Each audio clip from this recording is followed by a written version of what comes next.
প্রিয় চাকরির প্রত্যাশী ভাই বোনেরা, আসসালামু আলাইকুম। সবাই কেমন আছেন? আশা করি সবাই অনেক ভালো আছেন।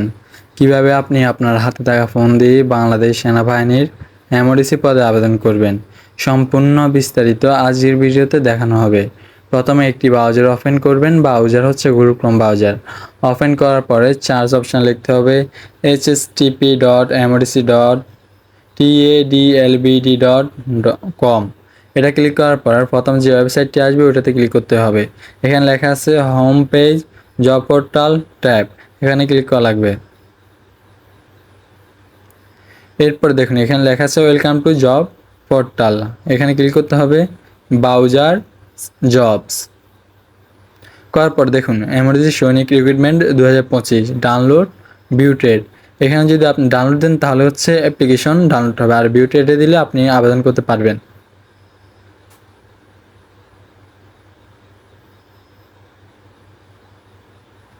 এরপর দেখুন আপনি কোন পদে আবেদন করবেন।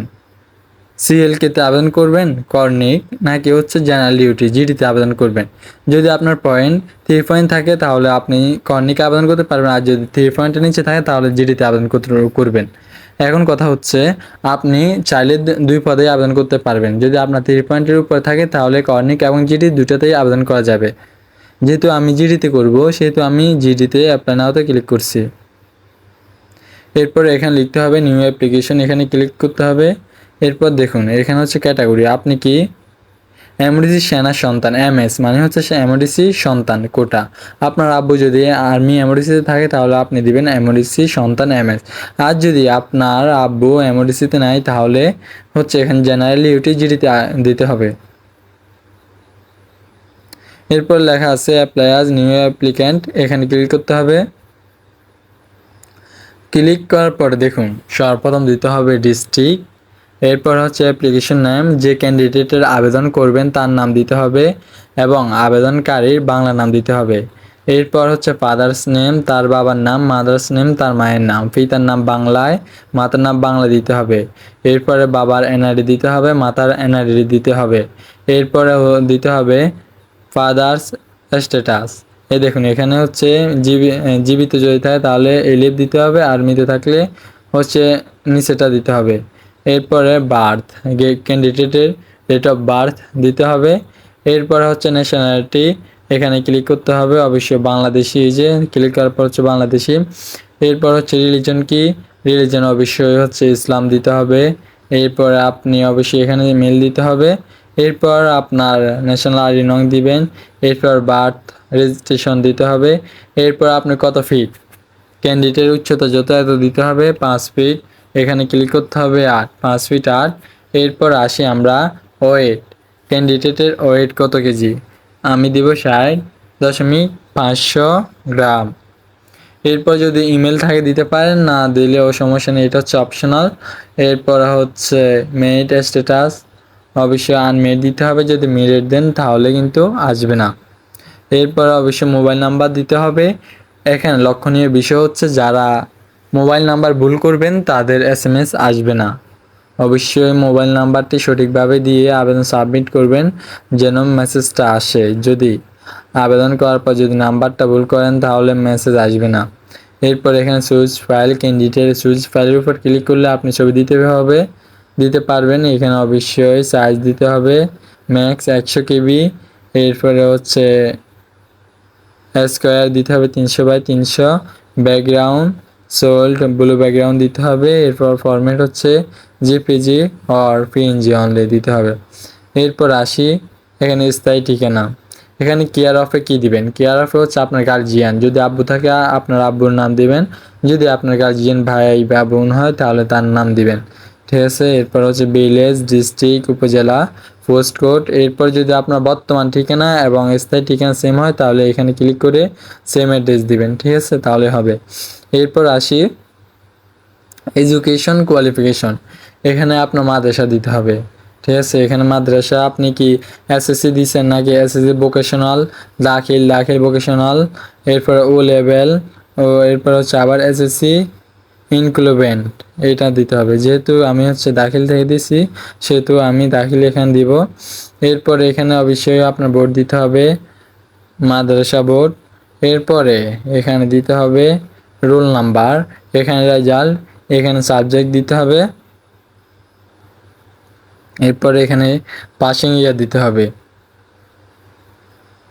পাসিং ইয়ার দেওয়ার পরে এটা হচ্ছে এইচএসসি। এবার আসি এইচএসসি, যদি আপনার এইচএসসি দেওয়া থাকে তাহলে এখানে দিতে পারেন, এটা হচ্ছে অপশনাল, দিলে ইচ্ছা না দিলে ইচ্ছা।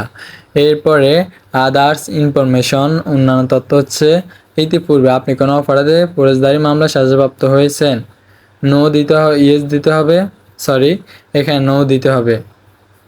যদি ইয়েস দেন আপনার মেসেজ আসবে না। এরপর ইতিপূর্বে আপনি কোনো সরকারি প্রতিষ্ঠানে চাকরি করেছেন, নো। ইতিপূর্বে আপনি কোনো সরকার প্রতিষ্ঠানে চাকরি থেকে বহিষ্কৃত হয়েছেন, নো। ইতিপূর্বে আপনি কোনো কঠিন বা দুরাগ্য ব্যতীত রোগে ভুগছেন এবং বর্তমানে ভুগছেন, নো। ইতিপূর্বে আপনি বিআরইউ কর্তৃক পরীক্ষায় নির্বাচিত হয়ে সেনাবাহিনীর কোনো প্রশিক্ষণ সেন্টারে প্রশিক্ষণ অংশগ্রহণ করেছেন, নো। এরপর আসি অঙ্গীকার, আপনি কি অঙ্গীকার করতেছেন? সৈনিক পদে ভর্তির ক্ষেত্রে আর্থিক লেনদেন জড়িত হওয়া ও দালাল সম্পৃক্ত হওয়া দণ্ডনীয় অপরাধ। ভর্তি পরীক্ষার সময় কিংবা ভর্তির পরীক্ষার পরেও এই বিষয় জানা গেলে প্রার্থীকে চূড়ান্তভাবে অযোগ্য ঘোষণা, ভবিষ্যতে পরীক্ষাতে অংশগ্রহণ নিষিদ্ধ করা এবং কখনো কখনো দণ্ডসহ বহিষ্কার করা হয়। এই বিষয়ে আপনি কি অবগত? এখানে অবশ্যই ইস দিতে হবে।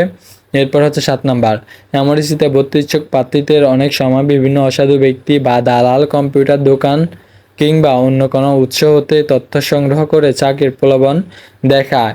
এই ক্ষেত্রে তারা মিথ্যা তথ্য ভিত্তিতে বিশ্বাসযোগ্য উপায়ে চাকরির প্রলোভন দেখিয়ে প্রার্থীদের মৌখিক লিখিত চুক্তি করে অর্থের বিনিময়ে আর্থিক লেনদেনের চেষ্টা করে। এই জাতীয় প্রলোভনে কোনো অসাধু ব্যক্তি দালাল সম্পৃক্ততা প্রার্থীদের ক্ষেত্রে চূড়ান্ত অযোগ্যতা বলে বিবেচিত হবে। এই বিষয়ে আপনি কি অবগত? ইয়েস। বাংলাদেশ সেনাবাহিনী এমআরসি সৈনিক পদে ভর্তির ক্ষেত্রে সুপারিশ করা অযোগ্যতা হিসেবে বিবেচিত হবে। এই বিষয়ে আপনি কি অবগত? এখানে ইয়েস দিতে হবে। তো আমি সব কিছু দেখিয়ে দেওয়া হয়েছে, এখন আমি যেগুলা অপশানগুলো অফ আছে এগুলো আমি এখন পূরণ করব। ঠিক আছে, এরপর এখানে নেক্সট ক্লিক করার পরে পরবর্তী স্টেপ নিয়ে আসা হবে।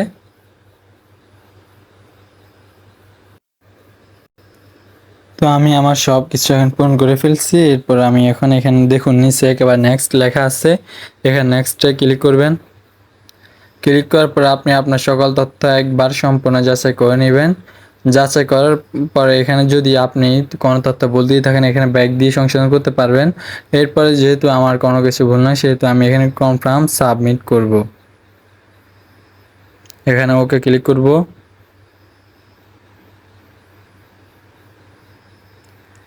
এরপর দেখুন এখানে হচ্ছে অ্যাপ্লিকেশন আইডি দেওয়া আছে, এরপর ভেরিফাই দেওয়া আছে, দেন হচ্ছে আমার হচ্ছে সার্টিফিকেট ভেরিফিকেশন ডিটেলস, ওকে।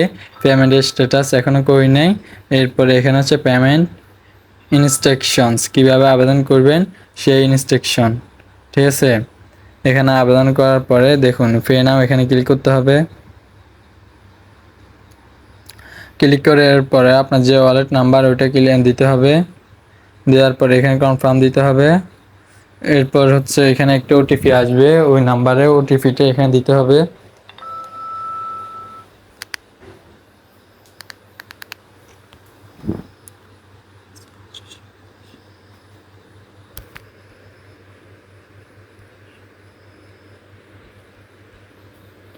এরপর দেওয়া শেষ হয়ে গেলে আবার কনফার্মে ক্লিক করতে হবে। এরপর এখানে হচ্ছে আপনার ওয়ালেট পিন দিতে হবে।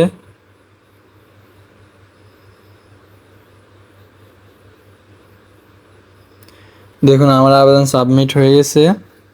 এখন হচ্ছে আমি আমার এডমিট ডাউনলোড করব। দেখুন এখানে পেড ওকে 300 টাকা। এরপর এখানে লেখা আছে যে ডাউনলোড এডমিট কার্ড। আমি আমার ডাউনলোড করে ফেলছি। তো কিভাবে আবেদন করতে হয় এবং কিভাবে পেমেন্ট করতে হয় সম্পূর্ণ আমার এই ভিডিওতে দেখানো হয়েছে। আমার ভিডিও এ পর্যন্তই। সবাই ভালো থাকবেন, সুস্থ থাকবেন। আরেকটি কথা, ভিডিওটি ভালো লাগলে চ্যানেলটি সাবস্ক্রাইব করবেন এবং যদি কারো কোনো প্রশ্ন করার থাকে অবশ্যই কমেন্ট করবেন। আর যারা হচ্ছে আবেদন করতে পারেন না বা টাকা পেমেন্ট করতে পারেন না তারা আমার সাথে যোগাযোগ করবেন, আপনাদের সকল সমস্যার সমাধান করার চেষ্টা করব। আমার ভিডিও এ পর্যন্তই। আল্লাহ হাফেজ।